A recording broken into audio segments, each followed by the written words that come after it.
পরের দিন সকালে, ভাই, আমি কাল রাতে অনেক ভয়ঙ্কর একটা জিনিস দেখেছি। কি দেখেছো ভাই?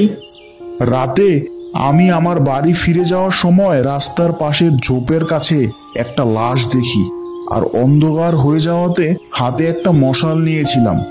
পাগল, এখানে তাহলে ভয়ের কি হলো? আরে ভাই, আমার কথা তো শুনো আগে। ভয়ের ব্যাপারটা তো সেখানেই।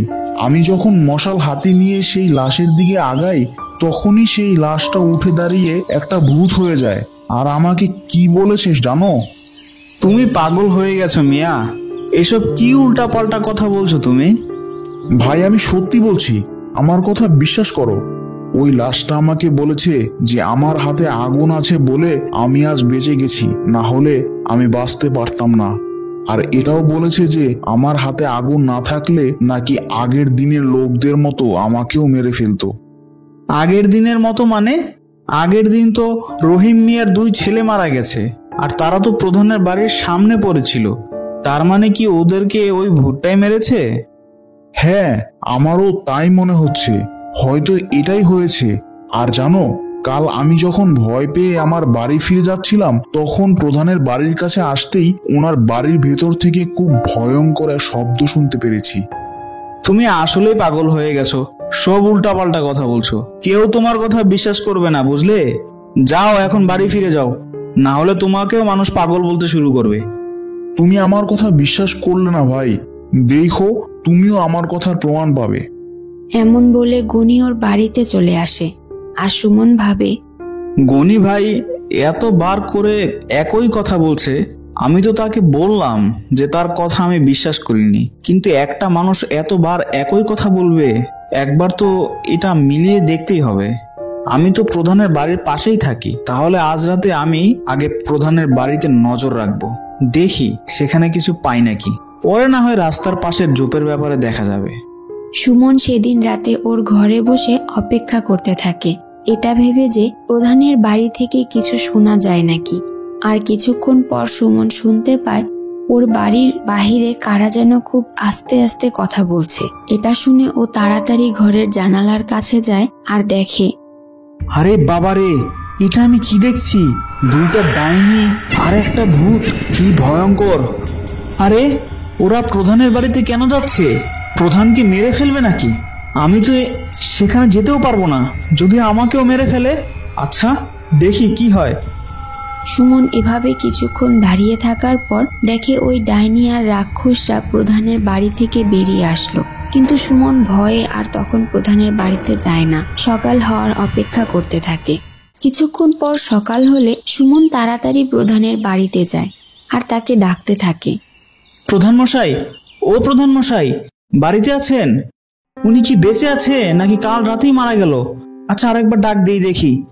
ও যখনই আবার প্রধানকে ডাকতে যাবে, তখনই প্রধান তার ঘর থেকে বেরিয়ে আসে আর বলে, কি হয়েছে, এত ডাকছো কেন? না, কিছু হয়নি। আপনি কেমন আছেন তাই জানতে আসলাম। ও আচ্ছা, এই ব্যাপার।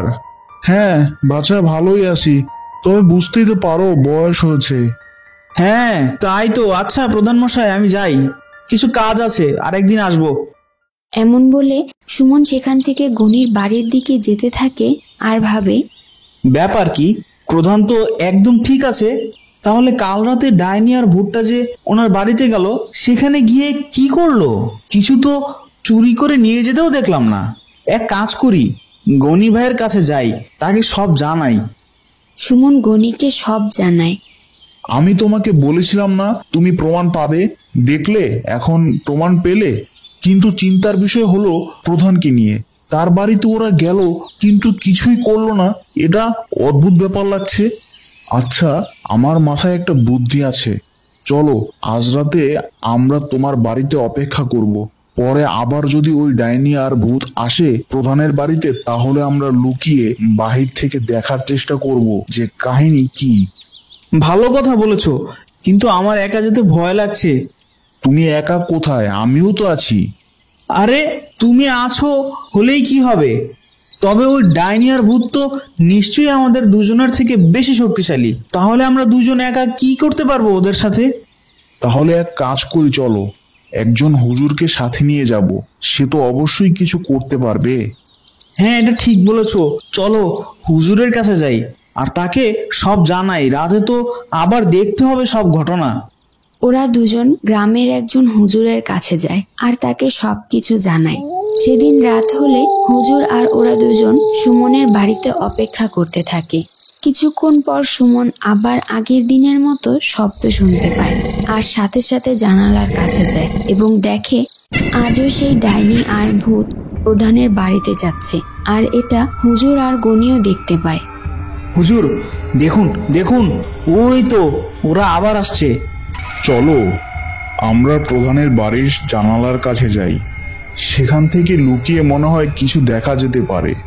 তারপর ওরা তিনজন প্রধানের বাড়ির জানালার কাছে গিয়ে দাঁড়ায় আর দেখে। কিরে, তোদের দিয়ে কোনো কাজ হবে না? তোদের বলেছি যে আমার 100 জন লোকের মাথা লাগবে, তোরা এখন পর্যন্ত একজনকেও আনতে পারলি না।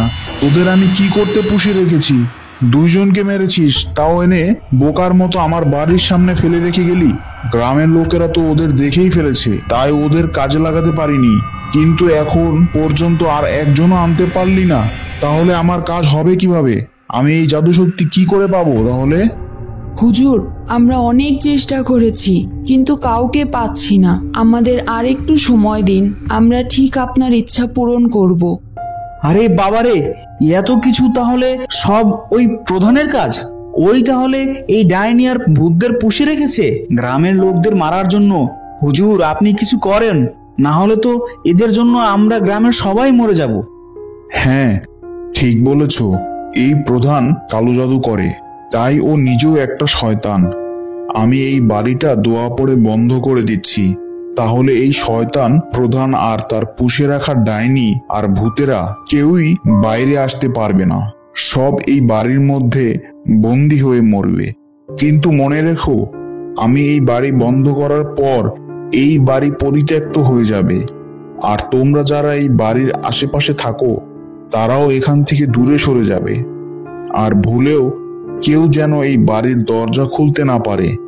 আজকের এই ঘটনা গ্রামের সবাইকে জানিয়ে দিবে, এই জায়গা থেকে সবাই সরে যাবে। ঠিক আছে হুজুর, এমনই হবে। আপনি এই বাড়ি বন্ধ করে দিন। হুজুর শক্তিশালী দোয়া পড়ে সেই বাড়ি বন্ধ করে দেয় আর তারা দূরে দাঁড়িয়ে থাকে আর শুনতে পায় সেই বাড়ির ভেতর থেকে খুব ভয়ঙ্কর শব্দ আর চিৎকারের শব্দ শোনা যাচ্ছে। এরপর থেকে সেই বাড়িটা একটা পরিত্যক্ত ভুতুড়ে বাড়ি হয়ে যায় আর প্রতিদিন রাত হলে সেই বাড়ি থেকে ভুতুড়ে শব্দ আসতে থাকে।